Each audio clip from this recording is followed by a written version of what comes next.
Assalamu alaikum, welcome to my channel, and this is Sir Talha again with very informative video. And without wasting any time, let's start the content. होता है Z integers होता है। Z integer होता है, इसमें दो तरह के इंटीजर होते हैं, पॉजिटिव इंटीजर भी होते हैं, नेगेटिव इंटीजर भी होता है। पॉजिटिव तो ये दोनों अगर सिर्फ इंटीजर लिखा हुआ है तो आप 0 से लेके 1 से इन्फिनिटी तक जाएंगे और -1 से भी माइनस में इन्फिनिटी तक जाएंगे। ठीक है। रेशनल नंबर क्या होते हैं? रेशनल नंबर होते हैं जिसका जो फ्रैक्शनल नंबर्स हो और जिसका डिनोमिनेटर जो हो वो बड़ा हो। जी, वो रेशनल नंबर होता है। और रियल नंबर ऐसे होते हैं जो डेसिमल में हो, मतलब फ्रैक्शनल फॉर्म में हो, तो अगर हम इसे कन्वर्ट करें तो वो डेसिमल में हो जाए जैसे। और इसमें इरेशनल नंबर्स भी होते हैं जैसे पाई, √2 जो डेसिमल में होता है। ये सही है। अच्छा देखें, रियल नंबर्स की दो टाइप्स होती हैं, एक होता है रेशनल नंबर और एक होता है इररेशनल नंबर। ठीक है। अब इररेशनल नंबर कौन से होते हैं?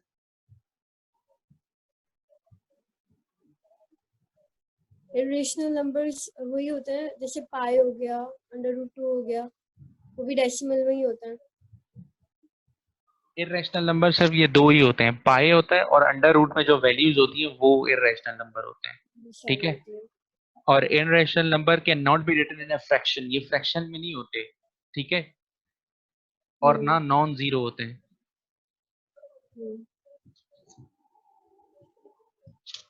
मतलब इसमें जो जैसे अगर n/d हो तो n and d are integers and d is non zero.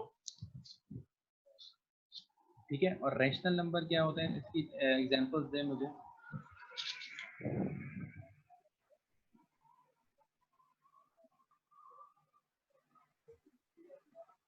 Rational number की एग्जांपल दें। रेशनल नंबर की 1/2, 3/4। और अगर होल नंबर में लिखा हो, डिनोमिनेटर होता है वो कभी भी 0 नहीं होता, मतलब हम लोग ये भी ले सकते हैं 0/1। जी, अगर मैं आपको होल नंबर में हो, जैसे होल नंबर में नंबर होता है और फिर फ्रैक्शन में होते हैं, 2 होल 7/3, इस तरह होता है ना नंबर, तो वो क्या होगा? 2 होल 7/3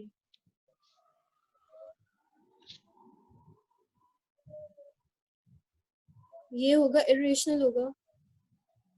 रेशनल ही होगा, होल नंबर्स वाले नंबर भी रेशनल होते हैं। ठीक है। मैं आपको लिख के दिखा देता हूँ व्हाइट बोर्ड पे।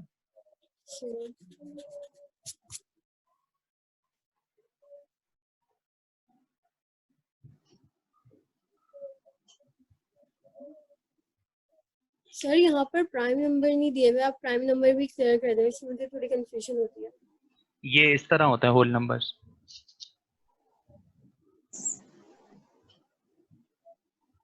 नजर आ गया? Yes sir. प्राइम नंबर वो होते हैं जो किसी के टेबल में नहीं आते। ठीक है। आप एग्जांपल दें मुझे। जैसे 11 है। 1 से शुरू करें। जैसे ऐसे ऐसे क्वेश्चन आ जाता है पेपर में कि 31 से लेके 30 के अंदर कितने प्राइम नंबर्स आते हैं। ठीक है। तो अगर मैं आपसे पूछूं 1 से लेके 10 तक कितने प्राइम नंबर्स आते हैं, तो मुझे आंसर बताएं।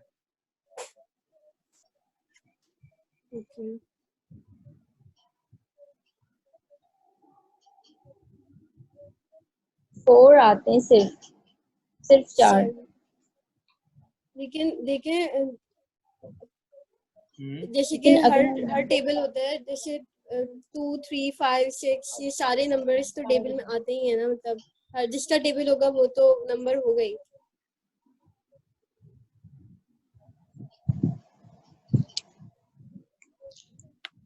हाँ, तो वो यही होता है ना कि सिर्फ वो अपने टेबल में आते हैं, सिर्फ अपने टेबल में आता है। और हाँ, अपने टेबल में तो हर नंबर आता है ना।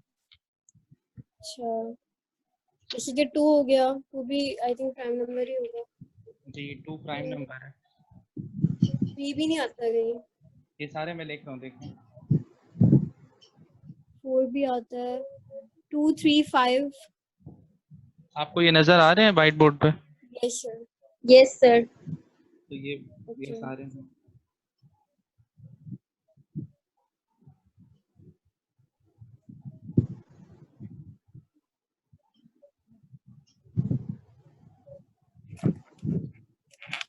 ये 50 तक के मैंने लिख दिए। ये सारे प्राइम नंबर्स हैं 1 से लेके 50 तक के अंदर। फिर इस तरह मतलब आगे आप जितना जाएंगे तो प्राइम नंबर्स होते हैं।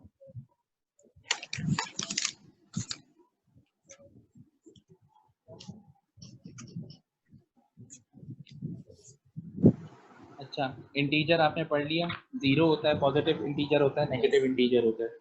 प्रॉपर फ्रैक्शंस क्या होते हैं और इम्प्रॉपर फ्रैक्शंस क्या होते हैं? प्रॉपर फ्रैक्शंस होते हैं जो जिसमें डिनोमिनेटर बड़ा होता है और न्यूमरेटर छोटा होता है। जी, a fraction that is less than 1, the numerator less than the denominator.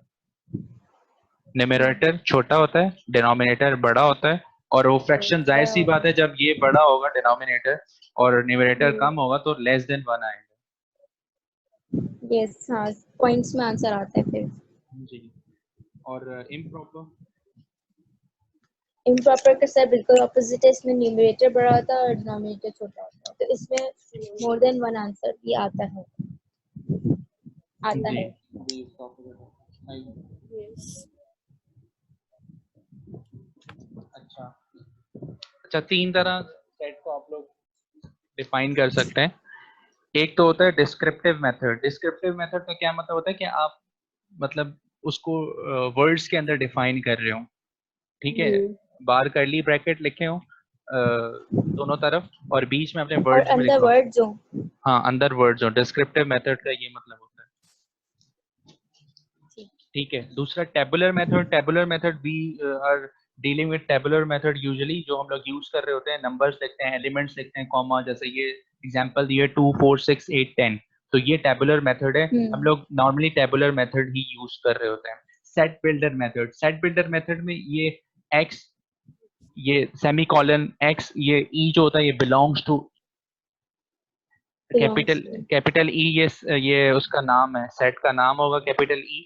X कोई भी एक वैल्यू को हम लोग सपोज कर लेते हैं, और ये एंड होता है, ये जो यू बना हुआ है ट्राइंगल की शेप में, इसका मतलब होता है एंड। और एंड ओके और x is less than and equal to 10 आगे लिखा हुआ है। ये इस तरह जो लिखते हैं ना, ये भी एक लिखने का तरीका है सेट को। इसको कहते हैं सेट बिल्डर मेथड। इस तरह भी मैथ की बुक में लिखा होता है आपकी, यस ठीक है? Subsets and superset. सबसेट क्या होता है और सुपरसेट क्या होता है? एक सबसेट है, उसके जितने भी मेंबर्स हैं ना वो दूसरे सेट में, दूसरे सबसेट्स में होंगे। एक सेट के मेंबर्स दूसरे सेट में होंगे, और वो सुपरसेट? सबसेट होता है। सुपर सबसेट का पता नहीं। आपको पता है? No sir. सबसेट पहले बताता हूँ। देखें, सबसेट वो होता है जैसे एक एक सेट है और उसके अंदर जो जैसे ए है, ए का सेट में अगर आपको बताऊं कि ए के अंदर एलिमेंट्स है 1 2 3 4 5 तक, ठीक है? और अगर बी है, बी जो सेट है उसके जो एलिमेंट्स है वो सिर्फ 1 2 है, तो हम लोग कहेंगे कि B is a subset of A, कि बी के जो एलिमेंट्स है वो ए के अंदर आते हैं, ठीक है? तो ये क्या होगा? सबसेट होगा। B subset. सबसेट होगा ए का, क्योंकि ए के अंदर जो एलिमेंट्स हैं वो वही बी के ओके अंदर है। ठीक है। और सुपर सेट क्या होता है बताऊं?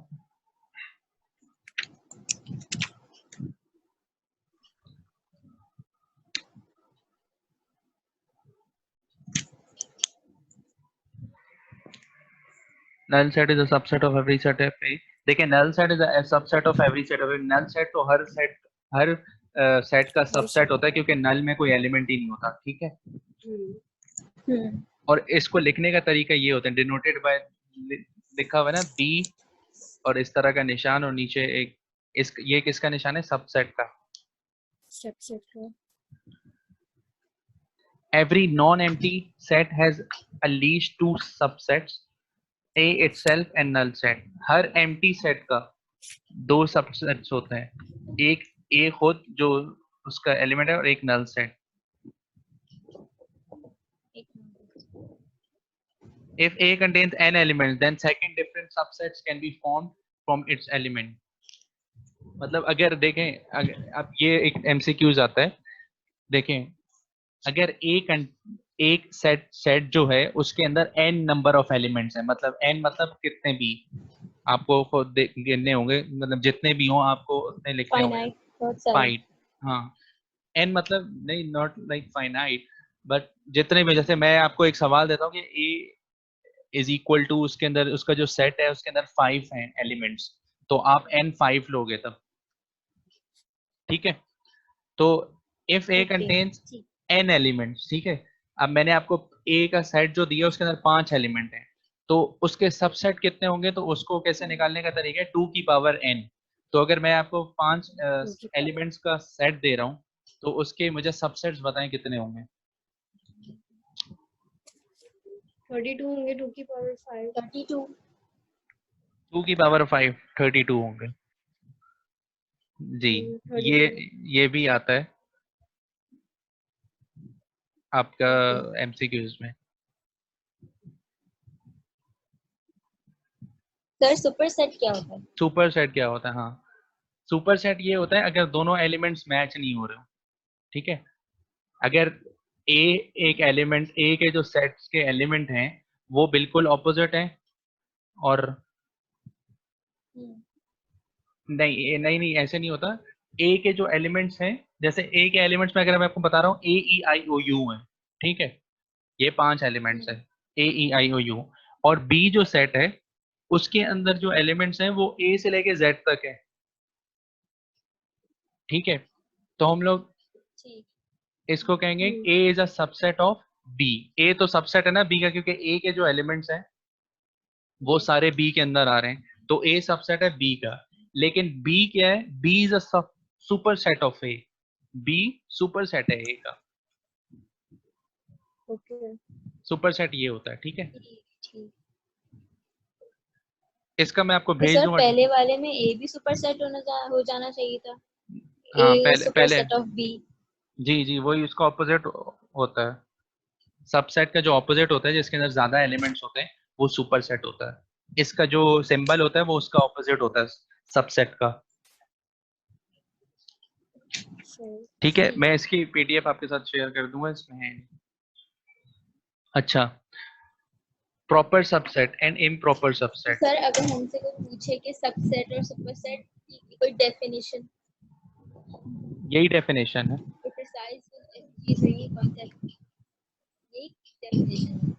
जी यही डेफिनेशन है। बाकी मैं आपको वो PDF भेज दूंगा जिसमें प्रॉपर इसकी एग्जांपल भी अलग से होंगी, क्योंकि इसमें एग्जांपल्स नहीं है। इसकी डेफिनेशन यही होती है कि जैसे इसमें लिखा हुआ है ना, set A set B is a subset of set A denoted by, बस इसकी डिनोशन होती है, और आप एग्जांपल दे दो समझाने के लिए, नीचे इस तरह होता है, ठीक है। अच्छा, proper subset and improper subset. Proper और इम्प्रॉपर क्या होता है? इम्प्रॉपर सबसेट वो होता है जो ओरिजिनल सबसेट के सारे एलिमेंट्स कंटेन करे, और इम्प्रॉपर सेट जैसे कि हमने भी सबसेट्स बनाए थे उसमें सारे एलिमेंट्स मौजूद ना हो, जैसे कि 1 2 3 4 हमने 1 2 4 ले लिया, वो भी उसका प्रॉपर सबसेट होगा, या 1 2 ले लिया, 3 4 ले लिया, तो वो सब उसके प्रॉपर सेट होंगे। जी यही आपको पता है रिमशा? यस सर यही है। और इम्प्रॉपर बताएं। इम्प्रॉपर में तो उसके सारे ओरिजिनल सबसेट वही होगा उसका, जैसे 1 2 3 4 है तो इसका इम्प्रॉपर सबसेट भी 1 2 3 4 ही होगा।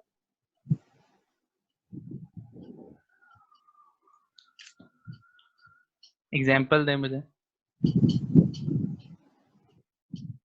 जैसे कि एक सबसेट है 1 2 3 4, तो उसके सारे एलिमेंट्स दूसरे सबसेट में भी आएंगे 1 2 3 4, तो वो इसका इम्प्रॉपर सबसेट हो जाएगा।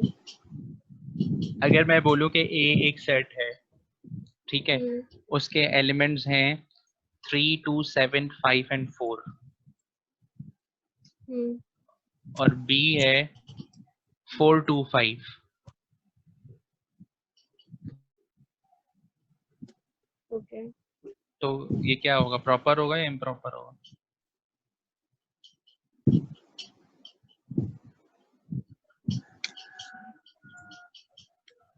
ये प्रॉपर सेट होगा? नहीं नहीं नहीं नहीं, इम्प्रॉपर है ये प्रॉपर है। प्रॉपर देखिए अगर हाँ जो एवरी एलिमेंट कंटेन कर रहा है तो वो क्या होता है, ये सही है, सही प्रॉपर प्रॉपर है सबसेट। एवरी एलिमेंट, ये प्रॉपर सबसेट है। ठीक है, equal set and equivalent set क्या होता है?